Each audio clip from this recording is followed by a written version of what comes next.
Menurut penjelasan hadis tersebut, kurma dari segi nasab merupakan bibi manusia. Kenapa?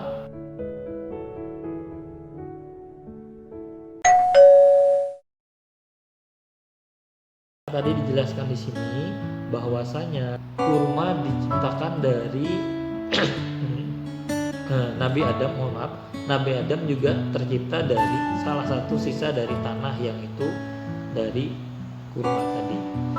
Nah, itu jadi kenapa kurma disebut sebagai bibinya manusia, karena salah satu unsur Nabi Adam tadi di situ adalah kurma, sisa tanah yang pokoknya tidak ada lebih berharga daripadanya.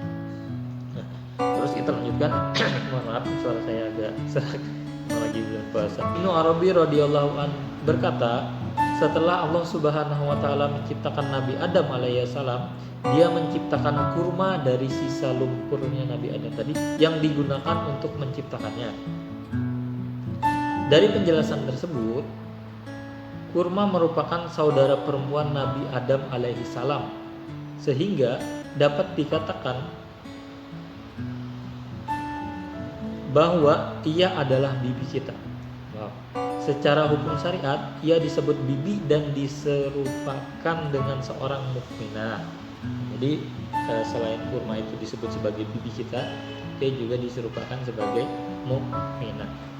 Terus selanjutnya, nah di sini pada dasarnya kurma itu banyak memiliki rahasia-rahasia menakjubkan yang tidak dimiliki oleh tumbuhan lain, yaitu banyak kesehatan yang menurut ahli kesehatan dan juga dokter bahwasanya kandungan yang ada di dalam kurma itu sangat bagus sekali untuk pencernaan kita, untuk tubuh kita, dan juga untuk kesehatan kita. Terus selanjutnya, di antara pohon-pohon yang paling menyerupai anak Adam adalah pohon kurma. Sebagaimana manusia mati ketika dipotong kepalanya. Nah, ini agak ada unik ini.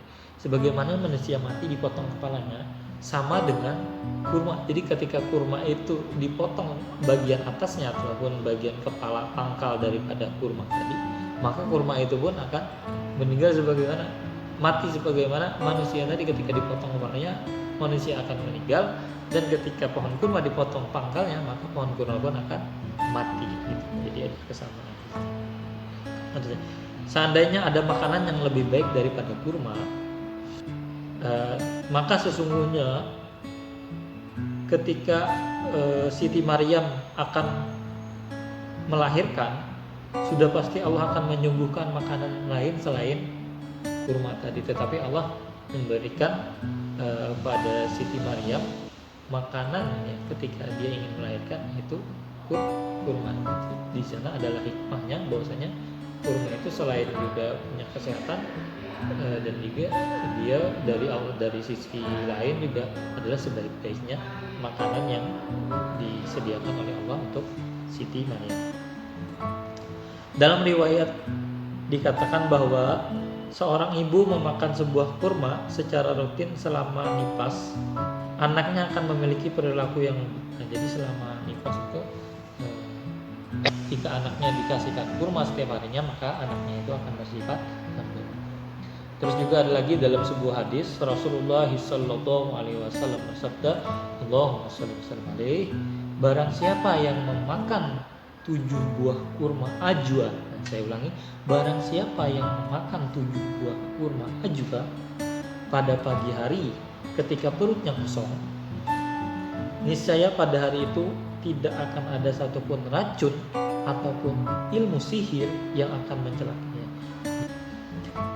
Dalam Al-Quran, nama kurma telah disebutkan lebih dari 20 ayat. Dari 20 ayat betul. Penyebutan kurma dalam Al-Quran secara khusus adalah oleh Allah Subhanahu wa taala adalah sebagai isyarat akan keutamaan buah kurma. Buah kurma yang merupakan nikmat di dunia dan di surga digambarkan oleh Allah Subhanahu wa taala dalam Al-Quran sebagai sebuah pohon yang tinggi dahannya, menjalur ke bawah akarnya, dan saling menumpuk satu sama lain. Ini adalah pohon kurma tadi pun juga kita dapat ini bahwasanya di surga nanti akan ada pohon kurma dan buah-buahan.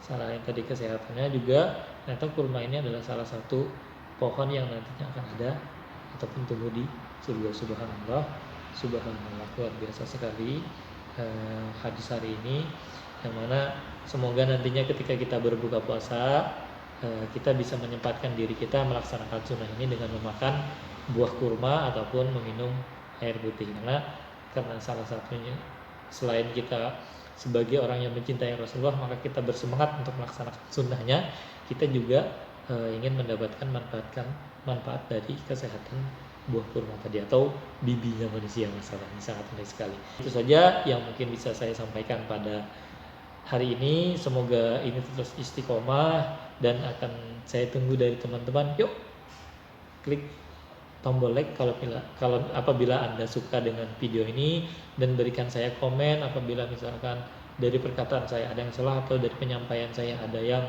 kurang tepat, dan kami tunggu dukungan kalian untuk memencet tombol subscribe selama 10 detik. Dan itu saja dari saya, semoga ada hikmahnya. Assalamualaikum warahmatullahi